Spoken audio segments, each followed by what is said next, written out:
자, 굉장히 유명한 사피엔스 유발 하라리라는 교수가 쓴 거죠. 이스라엘의 이제 전쟁사를 연구한 역사학자입니다. 이분이 유튜브에도 그 강의를 하고 있는데 굉장히 쉬운 영어로 하고 있어요. 그래서 여러분들이 들어보시면 굉장히 큰 도움이 되실 거라고 생각을 합니다.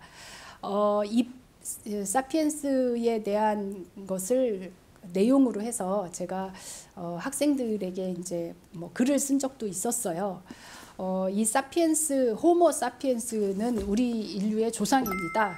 우리는 현재 우리가 살고 있는 모든 인류는 호모 사피엔스가 이제 조상이죠. 우리가 이제 알고 있기로 그 오스트랄로피테쿠스라고 하는 뭐 유인원 같은 그 분이 이제 인류 조상의 시조다 이렇게 배워왔습니다. 그 오스트랄로피테쿠스가 동부 아프리카에서 처음에 이제 뭐 그 원숭이라든지 유인원에서 인간으로 이제 진화가 되었겠죠. 그렇게 진화가 된 것이 거의 200만 년 전 이상, 250만 년 전 이상이고, 그 오스트랄로피테쿠스가 그 아프리카에서 뭐 유럽이라든지 아시아라든지 이 모든 곳으로 이렇게 점점 흩어지면서 거기서 다른 인류들이 각각 이제 생겨나게 됩니다.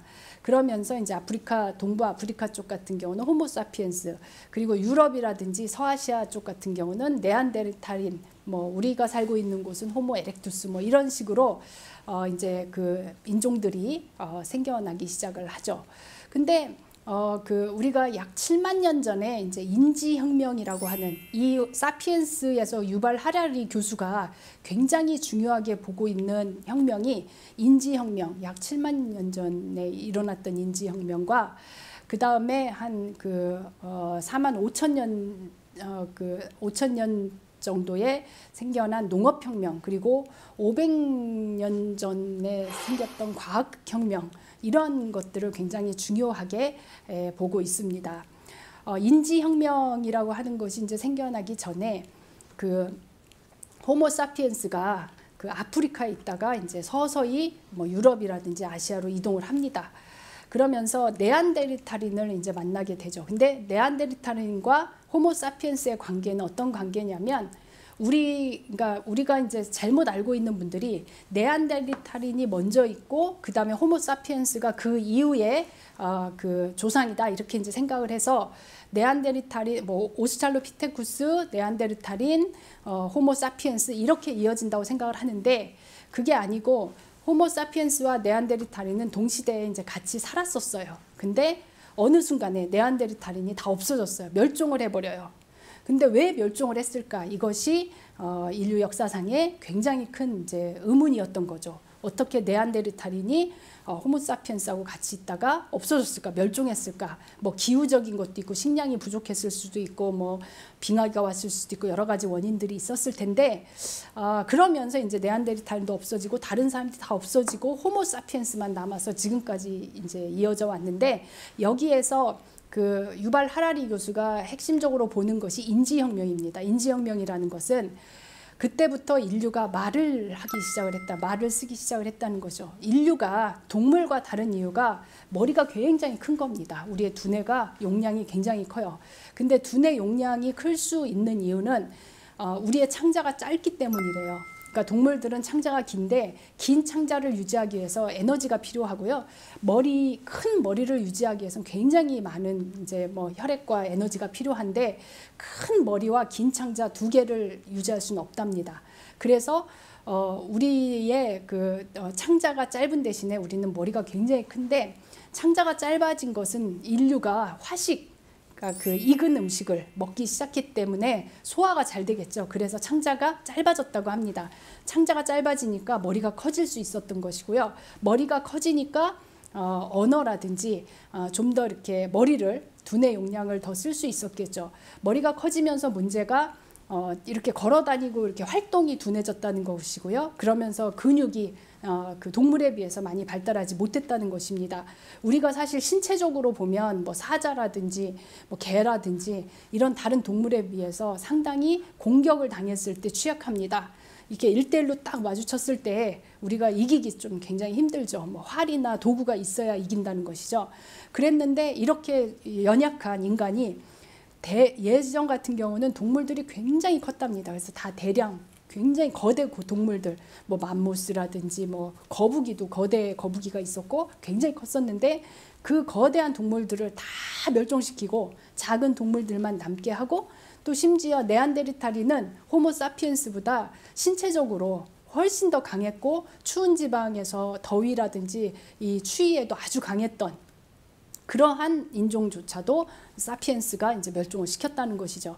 그거는 언어를 이제 그 발전시켰고 그 언어를 그 전 같은 경우는 객관적인 어떤 실제로 존재하는 저기에 사자가 있다, 저기엔 숲이 있다, 저기엔 강이 있다, 저기엔 바다가 있다라고 하는 것은 객관적 실제예요. 근데 사자는 우리의 수호신이야 라고 하면 그것은 가상의 실제라는 것이죠.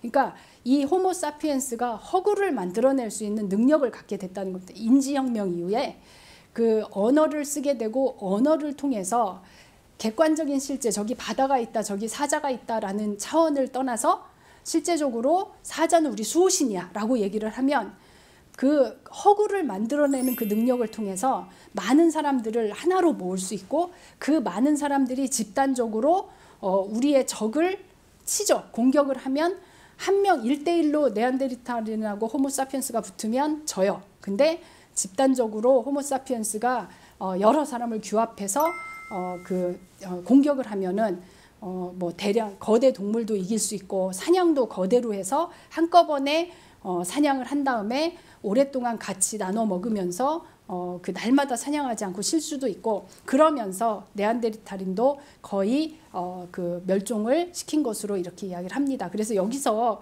유발 하라리가 지적하는 굉장히 중요한 것들 중에 하나는 인간이 언어를 사용하게 되는데 그 언어를 사용함에 있어서 허구를 만들어낼 수 있는 능력, 그거를 종교라든지 신화라든지 가상의 실제라는 것이죠. 우리가 강이라든지 바다라든지 이런 것들은 객관적 실제인데요. 신이라든가 국가라든가 정부라든가 법인이라든가 회사라든가 이런 것들은 가상의 실제입니다. 근데 지금은 가상의 실제가 훨씬 더 강력한 영향력을 발휘해요.